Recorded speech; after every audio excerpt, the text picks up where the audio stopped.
Good evening, ladies and gentlemen. I am Actual Dracula, and welcome to another episode of Interview with the Dracula. Tonight, I am joined once again by this gentleman who was, in fact, my very first guest on this show, the writer of the six-issue series Cult of Dracula and its current follow-up, Rise of Dracula, Rich Davis. Welcome, Rich. Hey, what's up, man? Good to see you again. Yeah, you too. Yeah, thanks for Been coming a minute, on. man. I hear the show's going really well since I was on it last time. Yeah, I've done a bunch of really great interviews. I've had a blast. I'm looking forward to this is my first episode of this year, so I'm looking forward to growing this show. I've it's been great. You were my first interview, and I thought that went really well. I was Yeah, incredibly nervous because I had no idea what I was doing. But and I still get nervous, but at least I have a little bit more experience under my yeah. belt now. So yeah. Back when I was an actor, I worked with this dude, and he was a pro. I mean, he'd been doing it for 20 years and professional. Worked in all the big theaters, and before every single show, right before he went on stage, he had to have a trash can back there because he would vomit before he went on the stage Yeah. every single time. So those nerves, they're never going to go away. You just got to figure out a way to use them. Yep. Yeah, absolutely. Yeah, I understand.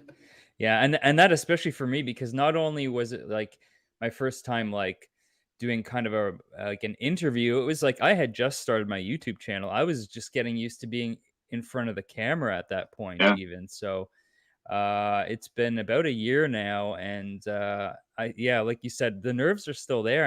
I guess I'm just used to them, right? And Yeah, you're learning to use them a little bit better, and yeah, yeah. I had a great time last time I was on here. So when I got the invite to come back, I was like, heck yeah, man, I'm there. Yeah, I mean, when we last spoke, I believe the first issue of Cult of Dracula had just been released, Hmm. and I remember I was really excited to see, where that story was going, and I was not disappointed. I thoroughly enjoyed the whole series, and now, like, we don't want to give away any spoilers for anyone who has not read Cult yet. And I recommend everyone do. But I recall you telling me that I'd be in for a big surprise, that this was going to be, go in a direction I wasn't expecting, and you were absolutely right. I loved how the series ended, and it was not an ending that I would have expected or predicted. And and that's a testament to your talent as a writer. I mean, that's Thank good you, writing right there. thank Absolutely. you.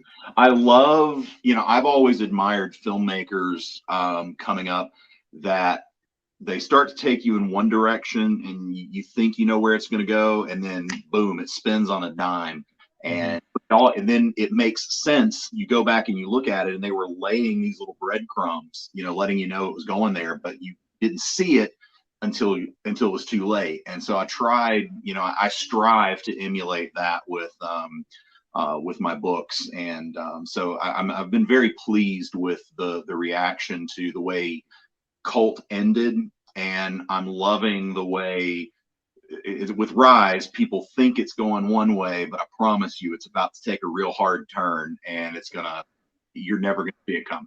So Yeah, I did want to get into that. I guess I was wondering if you wanted to expand a bit more on that. Like overall, now that Cult is done, how do you kind of feel about that first arc of this Dracula story and how it was received? Like, what was the feedback like for you? Was yeah, it was feedback was amazing, and I'm very happy with it. And the criticisms that I've received, they've been very valid, and I've learned a lot from them. And that critique, I came up as an actor. The world of Mhm. theater was my thing, so I'm very accustomed to the rehearsal process of, you go out there, you perform, the director gives you constructive notes, you go back, absorb those, and you make changes. So I've really enjoyed talking to the people who have done reviews that critiqued the work and laid out some of the problem spots. And I've implemented that. One of the big ones that I firmly agree with in Cult was I didn't provide enough guideposts going through the book, letting people know where and when they were, and part of that was on purpose Mhm. because one of the things a cult does when they bring a person in is they completely cut them off from any source of information outside of the cult itself. So I wanted the readers to have kind of that feeling. The deeper they got into the story, the less attached to time and place they would become. And it worked overall, but it didn't work perfectly. So when I went into Rise of Dracula, I decided I wanted to tell a little bit more of a linear story Mhm. instead of doing the broken narrative that Cult was. We still have some time shifts and some location shifts, but overall, Rise of Dracula is going to be a more linear, compact story. I mean, it essentially, takes place in a span of a couple of months as the Ordo Dracul, which is Dracula's new political party, army, however you want to look at it, as they're sweeping through Washington D.C. and the world. It's Mhm. they represent more of a movement, and so it's a story that's a little more straightforward, a little easier to follow the timeline, which works with the scope of the story that I want to tell, because the world in Rise of Dracula got a whole lot bigger than Cult. Cult was very focused on this one intimate group of vampires and people. Now we're seeing the world, and there are more vampires in different factions and families, like mafia houses or of vampires. So yeah, I learned a lot from Cult, and I'm very appreciative of the feedback. And the fans have loved it. Sales were astronomically cool. It was a top 50 book in Yeah. 2021, which is super cool. Yeah, that's Never amazing. would have, Yeah. yeah, never would have imagined that my first book would break the top 100 or the top 1,000, let alone the top 50. So that was really rad. And sales of the trade paperback just keep going up. And it's translating into people carrying over and picking up Rise of Dracula too. So yeah, I'm very very happy with where things have gone. Yeah, I mean, yeah, congratulations on that. I mean, being in the top 50, I think it's absolutely well deserved. Like I said, I loved it. It being sort of non-linear and not really being entirely sure of when and where you are. I mean, that yeah, it depends on the reader. Personally, that kind of thing has never bothered me. Maybe I just read a lot of weird stuff, but I thought yeah, absolutely it worked. It worked for the story, definitely. Um, oh, and I did. You did mention the trade paperback because I understand that the collected edition was a Kickstarter that was funded, and Yeah. you guess you can Um, pre-order it now.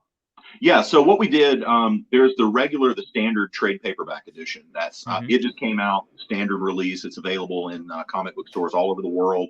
I mean, hell, it's in Target, so you can go to Target and pick up the trade paperback. Okay, nice. And Yeah. we did a special edition, special hardcover deluxe library edition, whatever you want to call it, that we did do a Kickstarter for. And I was kind of hesitant to do a Kickstarter in the beginning because I was like, I've already asked people to buy the single issues. Now I'm asking them to buy the trade paperback, and I'm asking them to support the television project when it finally launches. So I'm asking a lot of readers. So I love my relationship that I have with the folks at Source Point Press. They listen, they contribute. It's a very collaborative atmosphere, and I absolutely love it. I'm so lucky to be there. So I was like, if I do a Kickstarter, it's got to be something special. It can't just be, hey, give me more money, buy a different copy of the book. Right. Yeah. We put together a really beautiful hardcover made with premium printing techniques, premium quality, and we packed it with so much bonus content. Like there's a cover gallery in the back. I got to write a really good afterword to put in, and we also did a director's cut of Cult of Dracula #1. So you get Cult 1, with this beautiful new cover from Carla Cohen, who I adore. She's such a fantastic artist and a She's wonderful human amazing. being. Yeah. Yeah. Mhm. And then you also, what I'm so excited for people to get to see is, in this director's cut edition, you get my original script for Cult of Dracula #1. So you get to see, what I was giving to Henry Martinez at the time, my artist. You get to see what I wrote and how he translated it to the page, and you get to see some of the changes that we made. So I'm really excited for people to start getting that in their hands, because it'll give them a better understanding of how this came from, this kind of wacky, crazy idea that I had into, a best-selling comic book. Yeah, awesome. Yeah, Yeah, that's like, yeah, it sounds like you're packing a lot in there, and people are definitely gonna get their money's worth. I mean, the cover gallery alone, I just pulled this out because Cult had some of my absolute favorite covers to come out last yeah. year, including this one, the Oh Maria yeah, Marie K Curie. variant. This Oh is the metal cover, so it's kind of hard to show off on camera, yeah, but that metal, and it's literally metal. I mean, like metal, and just that's the it's most like heavy metal metal cover. and real metal. Yeah, and of course Maria, the 600, the 666, copy yep. edition. Yeah. Maria was the really the only artist that leaned hardcore into the occult aspect of the book, and she had three covers for the book, and Hmm. they're all just amazing. I love Maria's work. She's so fantastic, and God, her covers, they killed, and God, they look good in metal. They look Oh so good. yeah, yeah. I got all three actually. I got the black and white as well, and the Right on, man. the Yeah, regular one. Yeah, I love that cover so much. Yeah. yeah. She And she just killed all it. of them, I mean, especially the A covers for that series were just Beulah, yeah, all Beulah Newman. incredible. Yeah. Yeah. I have been so lucky to work with some amazing artists, like artists that really, they never should have even given me the time of day, let alone working on my book. And, Beulah Nemeth, Shannon Mayer, A and B covers for Cult. Now, Kayla Valero is doing all the A covers for Rise of Dracula. Intactus did the first three B covers, and now we brought on Jordan DiRenzo to do the B covers for 4, 5, and 6. And man, the cover art, there's tons of really cool retailer exclusive variants for Rise. It's really cool. There's a style. No matter what you're into, there's a style of cover for you out there. Yeah, absolutely. That's what I loved about it too. Like definitely all different styles. It's really, you've managed to get a really great just sort of group of artists for Oh these yeah, covers. I'm still blown away by all of them. me too. Um and so yeah, speaking of the A covers for this, I did want to get back to this Rise of Dracula. So now of course Cult of Dracula was just the beginning. We knew like by the time it had hit shelves, you had already announced like there was this follow-up Rise of Dracula.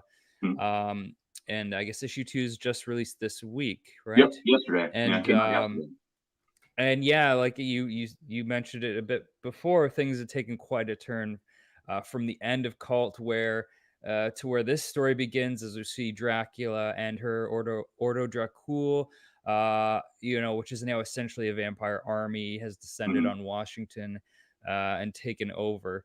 Um, so I guess without giving too much away, is there more you can tell us about like the very intense situation that Rise of Dracula has thrown the reader Wait, into? there was tension in that? Come on. It's just a Tuesday afternoon in DC, man. Yeah, certain Tuesdays for sure. Yeah, You're right. yeah.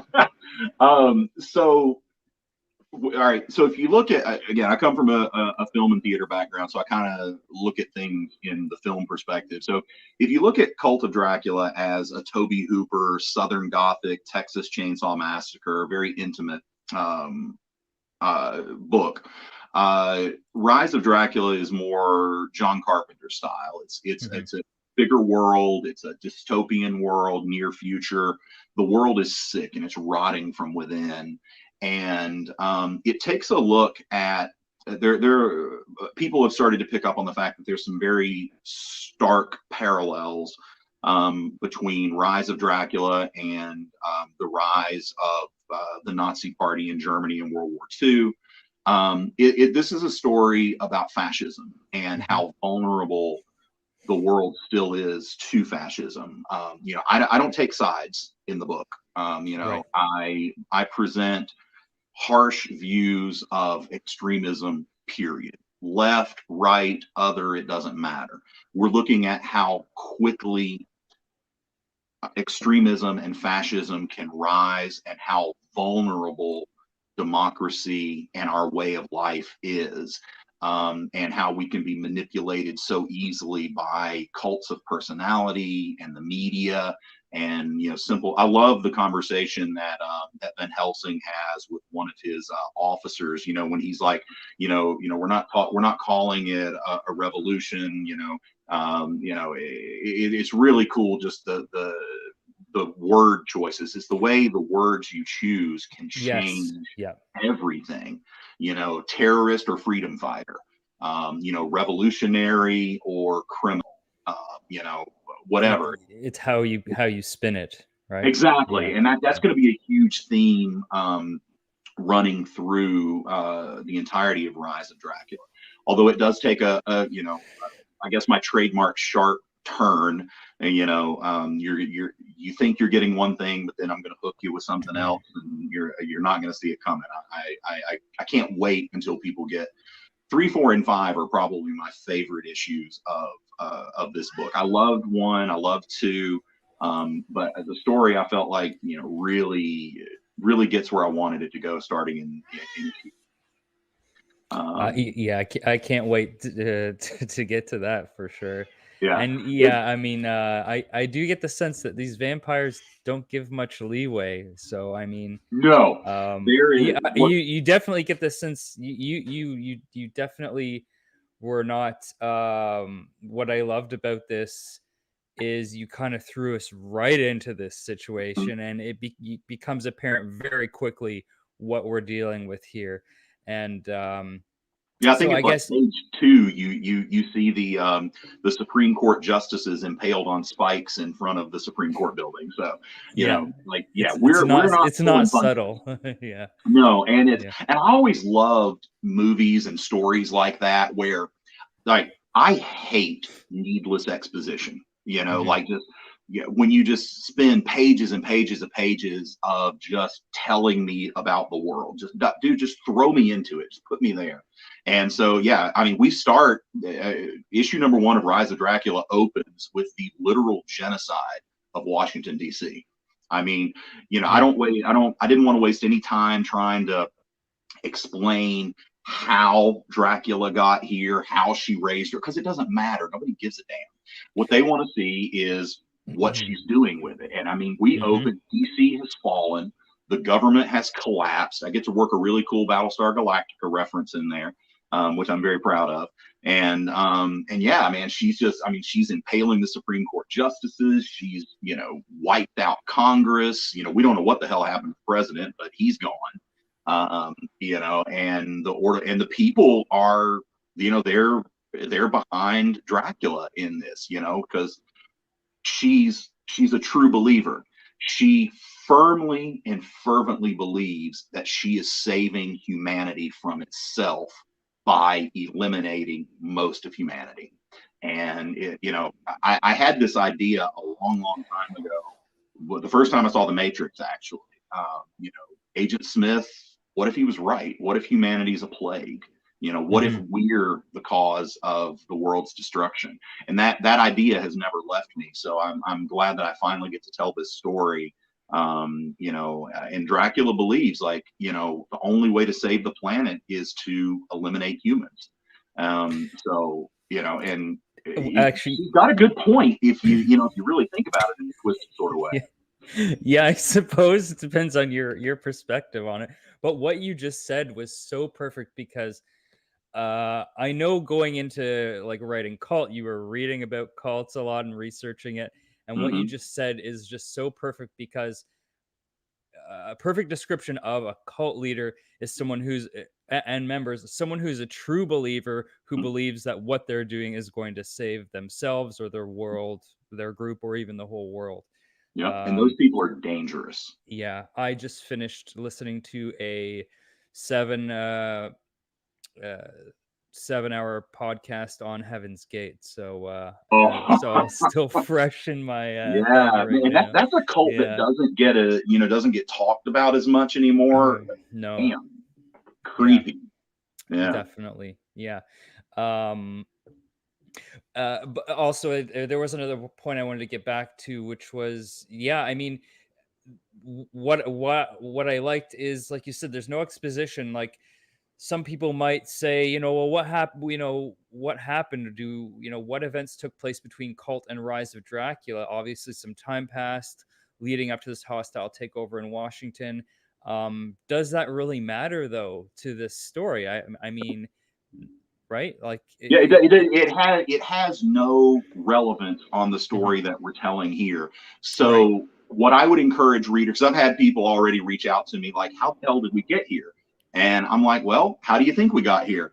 And they'll give me an explanation. I'm like, "Okay, that could have happened." Yeah. Whatever you can. There's a Lovecraftian technique where he didn't show you a lot of the monsters Hmm. because he believed, and I agree, whatever you can come up with in your imagination is going to be more personally terrifying than anything I can write. So, however you think Dracula got here, that's how she got here. The most relevant thing is she's here. People are dying, and this movement is sweeping the planet. So, whatever you think, that's accurate.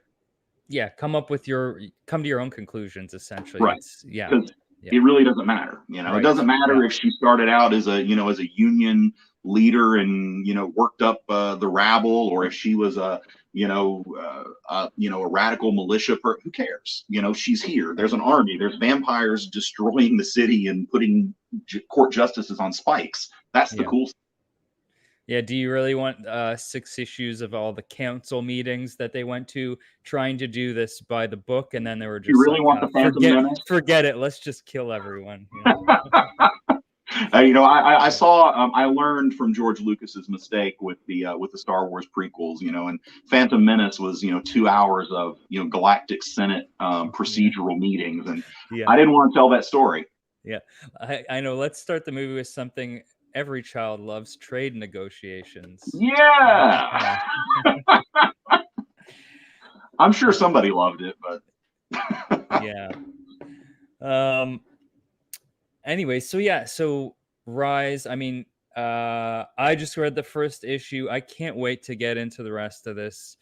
I know there's probably not too much you could really say because people got to read it. There's no point in telling us what happens, guys. Anyone who has not read Cult definitely needs to read it, and then pick up Rise. one thing I Yeah, I can love say the first about issue. one thing I can say about Rise without giving anything away is this has always been intended to be the middle book of a trilogy. Hmm. So expect the Empire Strikes Back, the Two Towers, that type of thing. So this is it's dark. The ending's going to be dark, and it's leading you to something else. You're meant to consume the first one, the second one, and the third one. So if you're a fan of things like that, of Empire and Two Towers, this is going to be for you. This is the format. So, and I'm really proud of the way that it's unfolding and the way that people are receiving it. Excellent. Yeah, glad to hear it. Yeah, I absolutely love it. One thing that we did not get to discuss last time, so I did want to talk about this, was that not only do you write comics, but you sell them as well, as you own a comic book shop, Nirvana Comics in Knoxville, Tennessee. Yep. Personally, I always thought it would be one of the coolest things ever to own an actual brick and mortar comic book shop. Now, was that a goal you had before? How and when did like that come about? So I've always been an entrepreneur. When I was a kid, I was the kid who I would play with my toys, and when I got tired of them, I would either trade them or sell them to my friends for to get better toys or newer toys. So and then as I got into like middle school and high school, I would go to the comic book store like the next town over because my town didn't have one, and I would buy comic books and baseball cards, and I would take them. I'd sell them to my friends in school. So I've been into the hobby of buying and selling comics pretty much my whole life, really. Okay. I never really imagined that I would own a comic book store. I got the opportunity to do so. A buddy of mine that I went to college with, he had run a store in another town and wanted to expand into Wilmington, North Carolina, where I lived before. And so he brought the idea to me. Ended up partnering with him. He got a job in the film industry and just basically turned the business over to me. And then we moved it to Knoxville, Tennessee, where we are now. So it wasn't really a plan to do it, but it makes sense. If I look back over my life and all of the things I've done to get here, it Mhm. made absolute total sense that I would end up owning a comic book store one day. Okay, awesome. Yeah. And how did you guys I don't know what it was like in Tennessee. I imagine it was like most places. How did you guys weather, the pandemic? I mean, were you doing online sales? Are you like a pull list heavy shop? Mhm. How did you guys deal with that transition? Our entire business model is built off of pull lists and loyalty to our customers.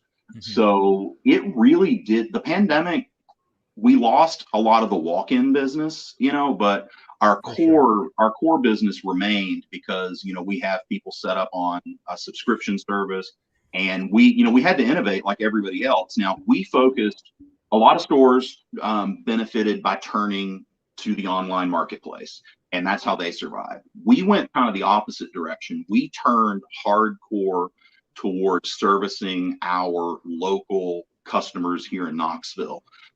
So we started doing things like we offered a free delivery service. We offered curbside pickup. We were doing. We had like a little window people would walk up to, sort of almost like a drive-through, and they would say, hey, I want to get this, this, this, and this, and one of our teammates at the store would go and pull it, bring it to them, and everything would happen basically through a mail slot. But so we didn't have to risk COVID that way. But yeah, we turned our focus to our local customers, and they really responded to that and supported us through it. And we learned a lot of really cool things that we have, kind of folded into our standard business model, even post pandemic. So yeah, it was hard. Hmm. Business was definitely down, but I'm very proud to say that not a single one of our team members lost a single hour of employment during the pandemic. We did everything we could possibly do to make sure that they had steady work and steady income, because the folks that work with me in my store, they're vitally important, and I ask a lot of them.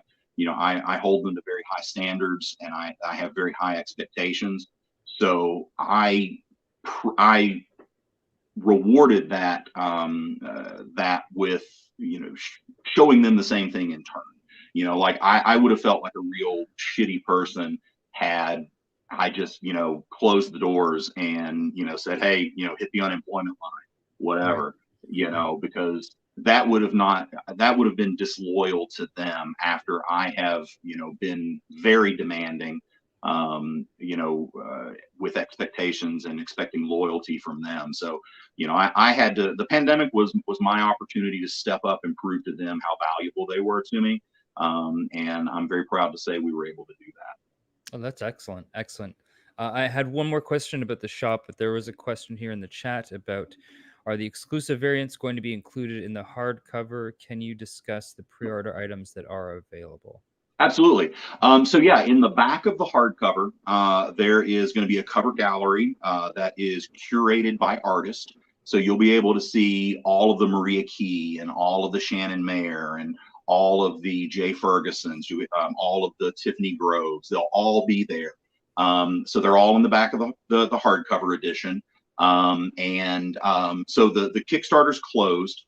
So you won't be able to order any more directly from us, but there are a couple hundred retailers out there who participated in the buying the retailer packs. So they will be selling the hardcovers, through their outlets or however they do it. So please support those local comic book stores who have supported me and supported SourcePoint Press and this work. 'Cause I would not be here today talking to you if it were not for the local comic book shops who have supported my book and supported me throughout all of this. So please, please, please continue to support your local comic book store, whatever store that is, wherever it is. They are the backbone of this industry. So please support them. Absolutely, I couldn't agree more. I try to do so on a weekly basis.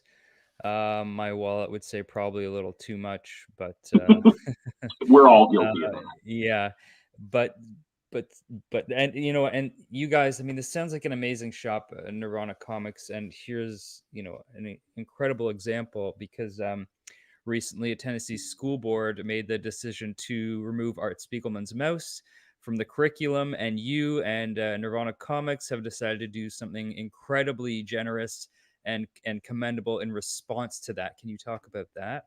Yeah, so I'm very proud to say that my team and I are going to be able to ship more than 2,000 copies of the complete mouse to students all over the country for free.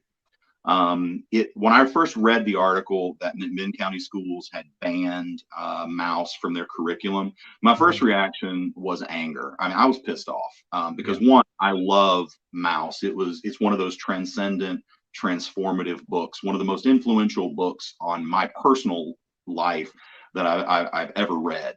And so it made me very angry that they were banning the book. But I thought about it and I was like, you don't answer hate with hate, and you don't answer ignorance with more ignorance. You counter hate with love and ignorance with knowledge.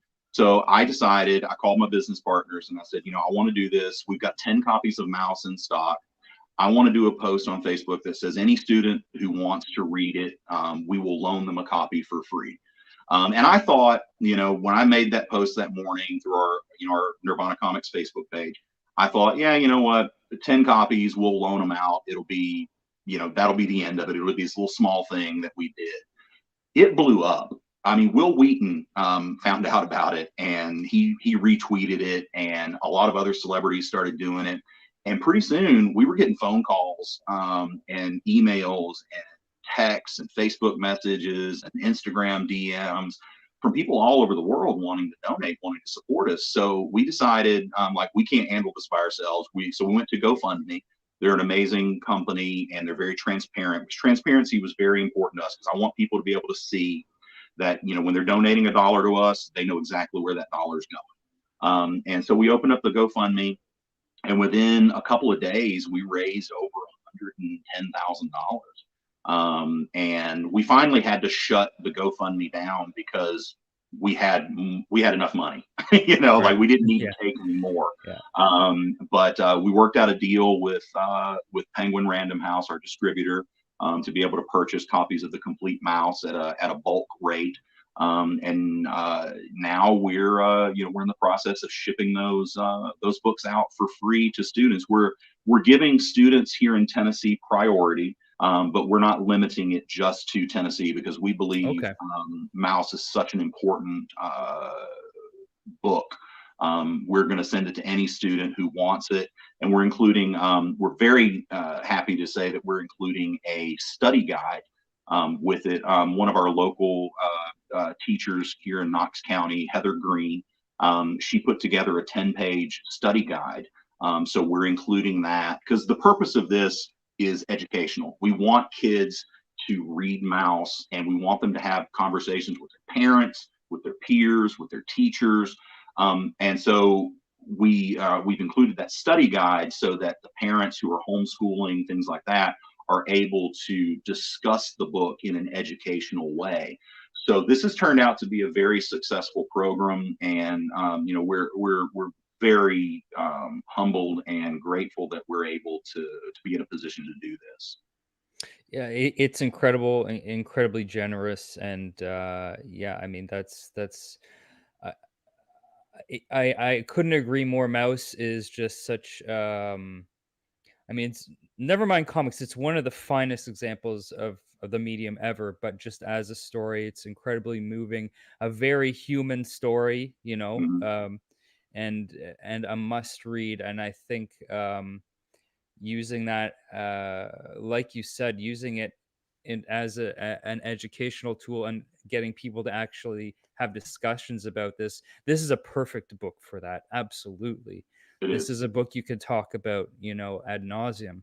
Hmm. Um, and so, yeah, I mean, that's just, I really admire what you and you guys at the shop have done with this. It's incredible.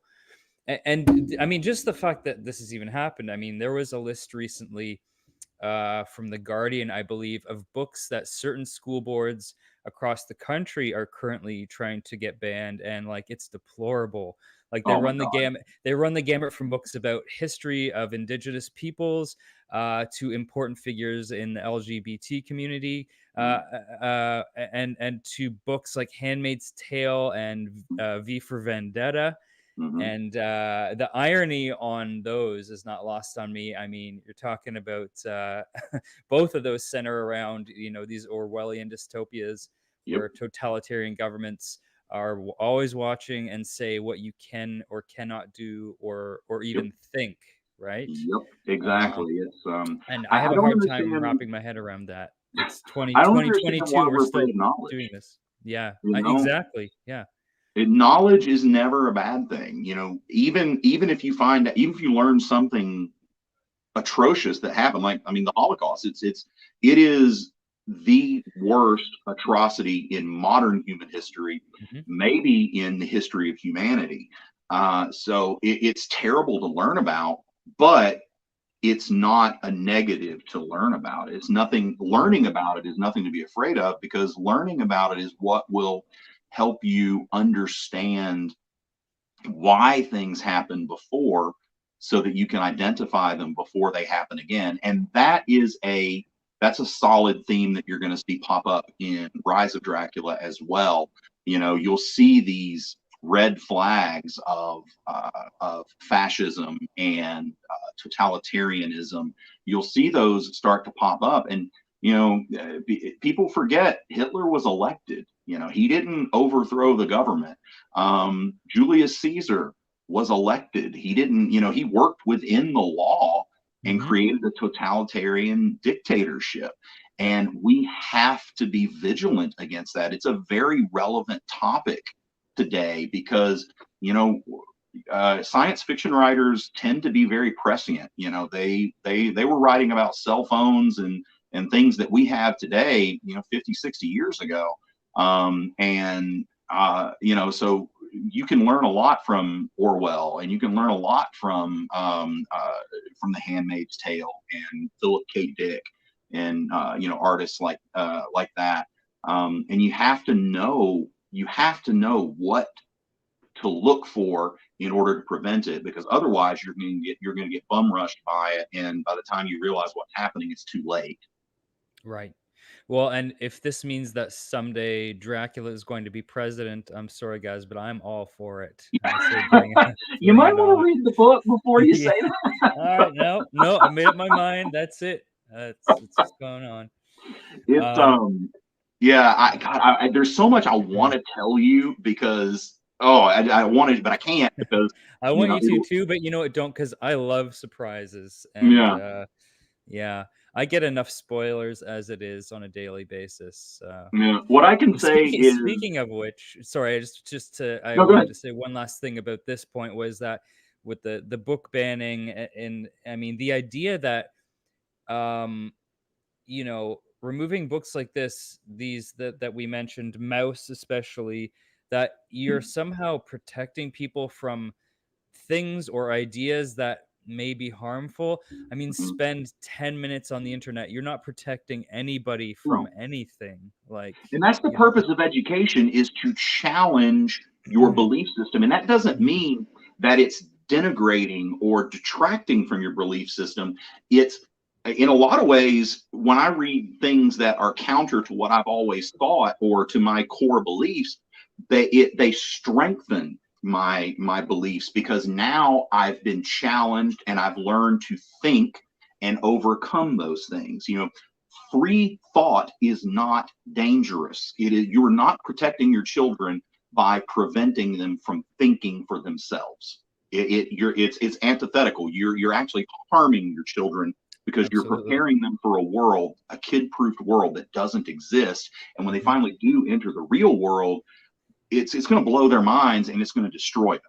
Yeah, So do not hide knowledge from your children. It can only lead to bad things. absolutely. Couldn't agree more. Um, I did want to take this time to mention, as we were talking about Mouse, I just wanted to mention my favorite Art Spiegelman fact, which is that in addition to writing Mouse, he also created the Garbage Pail Kids. Another Isn't that thing, crazy? yeah, and that's another thing which I believe, I'm sure many schools tried to have those banned back in the Oh yeah, day. in the '80s, God, Yeah. yeah, they were considered pornography almost. Yeah.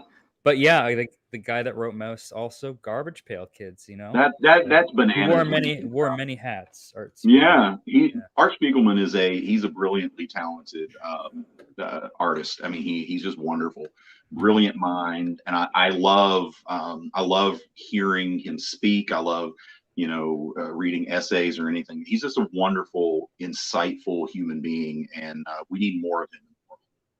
Oh, definitely, definitely. Um, so a little while back, I was browsing Netflix for something to watch, as you do, and a trailer started playing, and next thing I know, I was like, "Oh, wait a minute, is that Rich?" And indeed, it was. As you were on the show Swap Shop, the show Yeah, about pickers in Tennessee. How yeah. did you find yourself on a Netflix show? How did that come about? I so they were Swap Shop was in they were filming in East Tennessee, Mhm. and they were looking originally. Swap Shop was going to be on the History Channel, and so it was a totally different vibe. They were looking for more American Pickers style, older white guys finding the same type of stuff they do on American Pickers. History Channel passed on it, and so but Netflix was very interested. But Netflix wanted a younger demo, Mhm. so they started looking for a comic book store, and they wanted kind of a young, diverse shop. And they found us, and so the producers reached out to us and said, "Hey, would you like to audition for this show?" And sure, fine. So we went in, and we did of course, pandemic, so we were doing everything by basically Zoom. So we did our audition over Zoom, and it was basically just an interview, wanting to know our personalities and things. And going into it, they told us, it'll be a couple of weeks before we make a decision, get back to you. We finished taping our little audition, and I swear, no sooner did I get to my car than my phone was ringing and it was the producer, and he was saying, "Hey, can you come back in tomorrow? They love you. We want to do another screen test." And so we came in that day, and then boom, right after that, we started talking contract, and then before you know it, film crews were at our store, and we were going out on these really cool picks. And as if you've seen it, you see that we found some amazing comic books. Yeah. And the cool thing is, it was 100% real. Mhm. It is reality television, so there is a little scripted element to it, like when we're doing the cutaways and saying the lines and things like that. But Yeah. all of the things that we found, and everything Mhm. that we bought.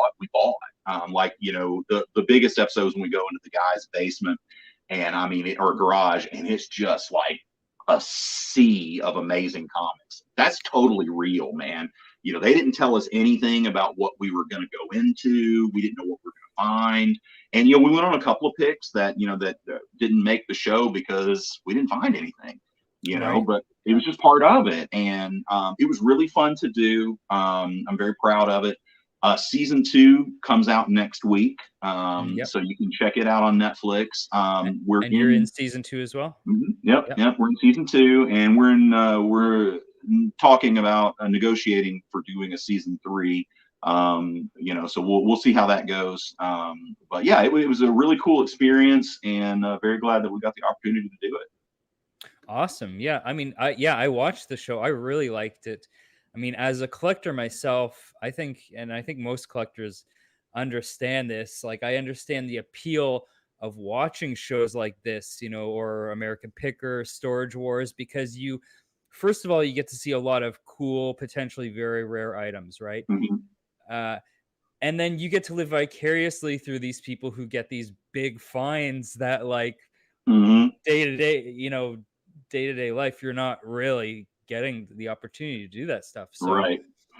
and you came across what is most comic book collectors' dream, and that is to walk into some guy's garage and it's full of comic books that he's looking to sell, like right Yeah. now. And And you guys God, on the show didn't even get to see 10% of the stuff that was in that collection. oh, I mean, Good there's looks like God. a ton of books, right? Yeah. Yeah. It was over, Mhm. well over 150 long boxes, I think. Wow. And I mean, you name a late silver through Bronze Age key, it was in that collection. I mean, it Wow. was insane. And oh my God, it was So so awesome. So is it safe to say, because to me it seems like you nailed that deal, did that end up being the right decision? Oh yeah. Yeah, We it looks like it. we sold that entire collection. Like I Mhm, promised Dan, I said, probably it's going to take me minimum 6 months to sell this, maybe up to a year, but I promise you I'm gonna put a lot of money in your pocket. mhm. It took us about 60 days to sell the entire collection. And I put almost double the amount of money that I promised him into his pocket. So we did very Wow. well in that Yeah, collection. excellent, excellent. Yeah, it was cool. I mean, it is probably the coolest experience I've had flipping comics in my entire life. It was really rad. Yeah, I mean, and that's perfect for the show. I mean, that kind of thing doesn't happen every day, No, so mm-mm, that was like no. right place, right time, Right, right? oh gosh, Yeah. yeah. And man, when I saw that, I mean, God, when I saw that basement, I was just like, boom. It Yeah. was so cool. And God, going through the boxes, I just kept saying, like, you got to be kidding me. You got to be kidding. No, good. No, really? I mean, it was just everything. I mean, first Black Panther, first Punisher, first Galactus, first Silver Surfer, first Wolverine. I mean, Oh, that's not man. even touching the DC keys that he had. I mean, that was just the Yeah, Marvel. yeah. Spider-Man, we had first Morbius, we had first Doc Ock was in there. I mean, it was insane. All the cool stuff in this collection. So I geeked out hardcore. I can only imagine, yeah. Yeah, so yeah, season 2 comes out next week, definitely. I'll definitely be checking that out. Yeah, it's fun. And I love the Mhm, vibe of the show. It's very funny. I mhm. love the way the editors put everything together. I mean, Yeah, for reality television, it's definitely one of the best. I mean, the crew I was incredible. I'd have Um, to agree, and because, yeah, like you said, there's always a bit of scripting, everyone knows this, but mhm. it feels very natural, and, And you can tell, it's you can yeah, tell when mhm, something's real and when they're faking yeah, it. yep, And I was very happy that the producers, the field producers, Chris and Abby, they were very cool. They never forced us to do anything. It mhm, was all it was real. I mean, and then like I said, the cutaways, they're like, hey, so we remember you said this when you first saw this book, so I need you to say that in a cutaway.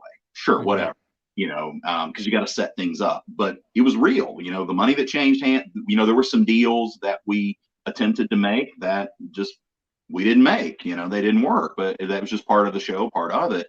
They didn't trump anything up. They didn't, never forced us to do anything. So it was a good experience. I was, they I was really weren't happy. ever like, "You gotta make this deal happen no matter Nope, what." Yeah, it's nope. just It was all up to whatever us. happens, happens, yeah. Yep. Yeah, that's good. Yep. Yeah. And if we went and nothing happened, nothing happened that day. Mhm. So it was really cool. Yeah. Nice. Um, so, uh, I think maybe I don't want to take up too much of your time here, so we'll wrap this up shortly. But um, I did want to get back to Rise of Dracula, which will be 6 issues, correct? Hmm. That's correct. Hmm. And then, as you said, there is a third third volume to this Dracula story Hmm. called Reign of Dracula, Reign of correct? Dracula. Yeah.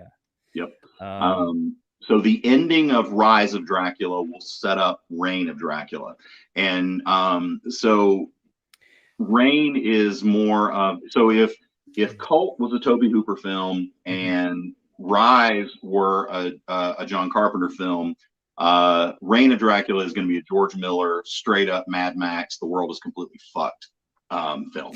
So it's going to be really fun. I'm super excited to get there, and I can't wait to tell the story. I mean, Rise is now in the can. I'm done with everything I'm going to do with it. I've written it. All the scripts are done. Now it's just up to the artist to finish it. And Puig, good God, his art gets better every. He sent me a page today that my jaw just hit the table. I was just like, how do you get better with every freaking page that you draw? It's gorgeous work. And then Alex, her colors are just gorgeous. And Dave Lentz doing the letters, man, he's so good. I give him so much damn dialogue in a couple of scenes, and he figures out a way to lay it out perfectly on the page. I don't know how he does what he does. He's wonderful. I've got a great creative team working with me on this book, man. It's so good. Absolutely, I couldn't agree more. Yeah, and Puiz's artwork definitely. I see it in Rise of Dracula in the first Mhm. issue. It's just, yeah, It's gorgeous, and it's he's really he's great. fallen in love with it. I talk to him frequently, and he's like, Puig does a lot of art. He does a lot of books, and Mhm. he's like, I really, out of everything I've worked on, I really, really love working on your story, and that means a lot to me because Puig, I respect him. Even before I worked with him, I had a very high regard for his work. And I'm very lucky to be able to work with an artist like him. So to hear that he is enjoying my scripts as much as I'm enjoying his artwork, that's very high praise, and I'm very blessed to have that happen. Yeah, awesome. I'm glad that you are working with these people because the whole package is just works so well. It just feels like one unified thing. And your whole take on Dracula, because there's been so many Dracula stories and movies over the year, and your take on this character, right, is totally unique and new for me, and I think for a lot of people. That's why I think everyone's been drawn to this. I know I have. Is that this is like a Dracula we haven't seen before, in definitely in situations we have not really seen before, Hmm. especially with Rise of Dracula. That's Hmm. that's what's making this really intriguing.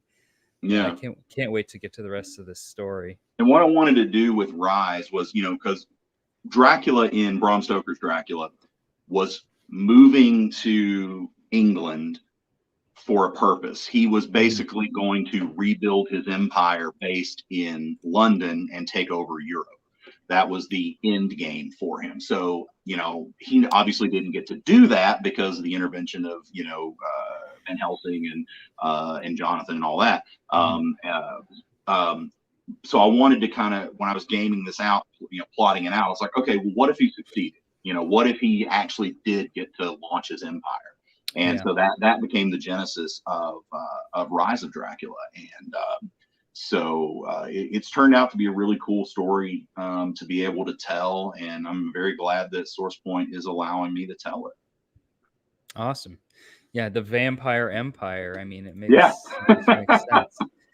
So um, we got Rise, and then we've got Reign of Dracula. Now, is there a timeline for when we'll see that? Will that be next um, year? it will be. We've got to have some discussions, and if anybody from SourcePoint Press is watching this, I'm sorry. This is what our meeting is going to be about later. I don't really know. And this is a spoiler. I'll give you guys breaking news on your podcast tonight. the next book that after the Dracula saga or during the Dracula saga, depending on my conversation goes, is I'm going to do a Frankenstein reimagining. And for those of you who are interested in this sort of thing, Rise of Dracula #3 is going to be a book you're going to want to pick up, because it is going to be the first appearance of Victor Frankenstein. So I'm kind of low key launching my Frankenstein story inside of Rise of Dracula. So what we're doing here is we're essentially creating a shared monster universe. And that's really exciting. I'm very happy that SourcePoint's going to let me do that, because it's kind of ambitious, but it's going to be really cool. And so if you're a fan of alternate history or things like that, you're really going to dig the Frankenstein story. I'm going to call it Prometheus in Chains. And it's going to be set in Oak Ridge, Tennessee during the development of the Manhattan Project.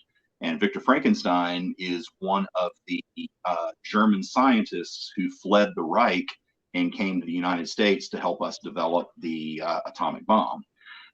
And so that's where the story starts. It's not where it's going to end, but that's where it begins. Oh man, that's excellent. I am really excited for that. Yeah, and so I'm like I know I've got to finish the Dracula story, but it's like Victor Frankenstein is in the back of my head. He's like, write my damn story. He just like screaming at me in the back of my head. I really, really want to start writing this. So I'm kind of hoping that SourcePoint will let me do Frankenstein and then finish Dracula. But I might have to, I might, just for continuity and so the readers don't feel left out, we may just go ahead and finish out the Dracula saga and then launch into Frankenstein. So we'll see how it goes. Awesome. That is so good. And I am going to pre-order 100 copies of Rise of Probably Dracula. Should. I'll be honest with you, you probably should, because we've let the news out to our retail partners about because one of the things that always frustrated me as a store owner was when a publisher would put out something really, really awesome in that would make an issue a key issue that collectors are going to want, but they wouldn't tell us about it, so we got kind of caught off guard. And wouldn't be able to order enough copies to meet our customer demand. So, what I wanted to do is I wanted to show my retail partners more respect than that, because again, they're the reason I'm here. So we let our retail partners know, like, hey, issue 3 of Rise of Dracula is going to be a big deal. Here's why. We just flat told them, first appearance of Victor Frankenstein. And to their credit, you put trust in them and they'll reward it. They've kept that secret. They've not spoiled it. And now it's time to start letting people know, so that readers are going to be excited about it, because 2's out, 3's out next month. And so now's the time to start going to your local comic book shop and say, hey, I need Rise of Dracula #3 and I need 10 copies of it. You don't have to buy 10 copies. I'd love it if you bought 10 copies. But get it. I would get a couple of these, because it's and I've already seen Puis's take on Victor Frankenstein. I love it. His look is perfect. And I'm really excited to start telling this story. So I'm thinking Rise 3 is going to be a big issue. Awesome. All right. Well, you may have heard it here first, folks. I was going to ask if you had anything else in the works, but it sounds like you just answered that question. Although there is a second part to that, which is because, as you have mentioned before, there is a television show for Cult of Dracula. Where is that? What process? We're in development.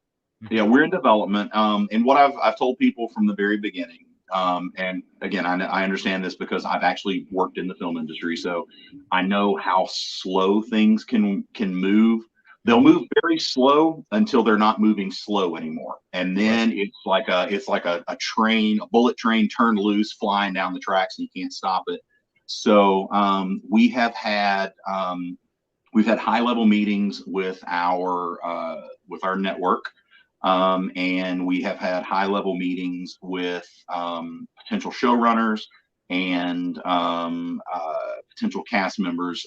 Tony Todd, the original Candyman, of course. Mhm. There is a very high mutual interest from us and the producers and the network and from him. As long as things continue to go the way they go, Tony is going to be playing Agent Brahm in the television adaptation, Mhm. and so it's moving down the tracks. Things will move at a glacial pace, and you know. Things could go belly up at any time, who knows? But Mhm. we're very confident in where we are with that development. So hopefully we'll later this year we'll have some more solid announcements, and then maybe we'd be looking at pre-production sometime in 2023. It's a process. Yeah. Yeah, I fully understand that, but I'm really happy to hear that it sounds like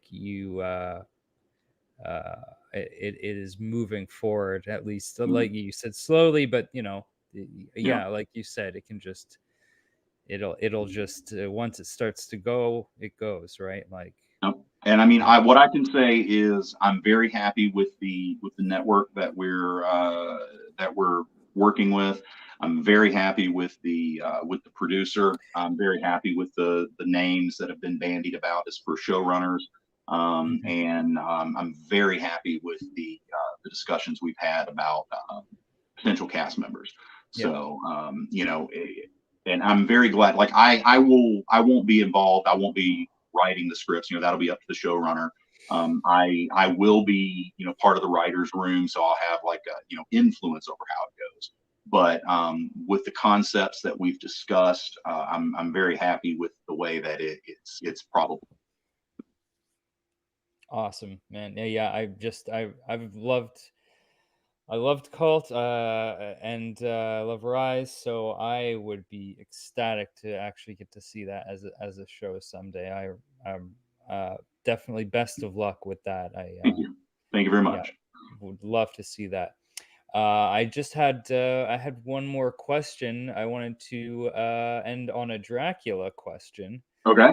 This is just a random Dracula question, and that is, how excited are you to see Nicolas Cage as Dracula in the Renfield movie? You know, I'm actually pretty damn excited about it. Hmm. Because Yeah, you when you first think Nick Cage, you're not thinking Dracula. I'm like, no, really, Nick Cage? But then when you start to look at him, he's got this kind of Christopher Lee vibe to him, and I yeah, love yeah. I could Christopher see Lee. that. Yeah. Yeah, and I know Nick Cage is a very very high caliber actor. He's got a brilliant body of work. He's done some really really good stuff. So I know he's going to give it his all. And I know whatever he does is going to be batshit insane. It's Yeah. like when you cast Willem Dafoe as the Green Goblin, Yeah. it's going to be brilliant, but you have no idea where it's going to go. Hmm. So I'm very excited to see, and I love hearing interviews with Nick Cage about and seeing how excited he is for the role. Because when an actor is passionate about something that he's doing, the result is usually going to be amazing. And Nick is very excited about this role, so I'm looking forward to it, man. I think it's going to be a really cool take. Um, and I adore Renfield. I mean, that's why he was such a big character in Cult of Dracula.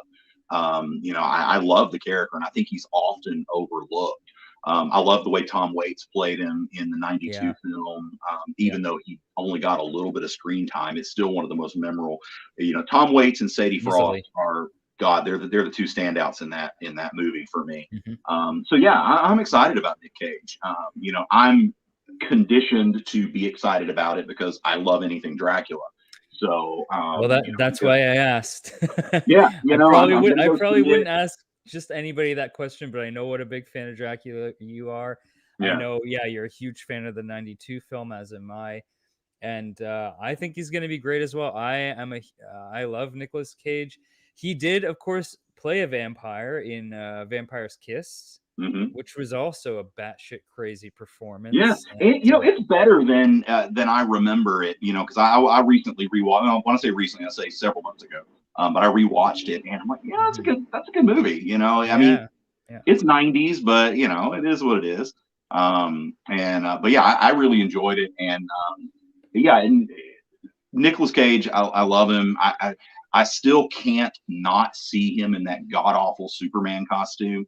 Oh yeah, I was like, I really wish I yeah. had never seen that because now it's like permanently burned into my head.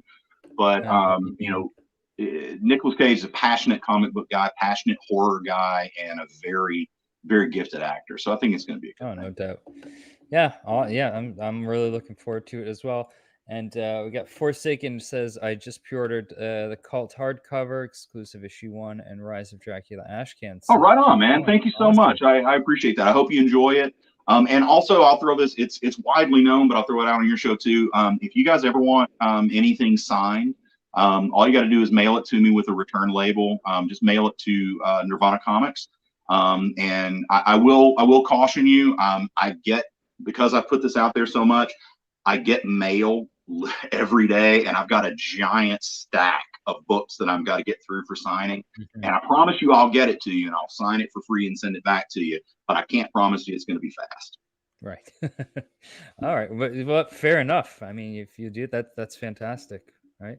Yep. Um, well, I think this is a good place to end it. Rich, thank you so much for coming on again. I've Anytime, my friend. had a great time discussing you know, Cult and Rise have been just amazing reads for me. I think they're incredible comics. Anyone who hasn't read them, please read them. I don't think you'll be disappointed. Really looking forward to where this goes. And yeah, if you'd like to come back for whether your next project is Rain or Frankenstein, dude, you have to come back to me to talk about Frankenstein for sure. I'm looking forward to that, definitely. Yeah, me too. Yeah, And I'm awesome. finally ready to tell Victor to shut up. I'm writing it already. Yeah. All right, awesome. All right, well, thank you to everyone who tuned in tonight and anyone who watches this on the replay. I absolutely appreciate it. And yeah, we'll catch you next time. Again, Rich, thank you so much. And yeah, see you guys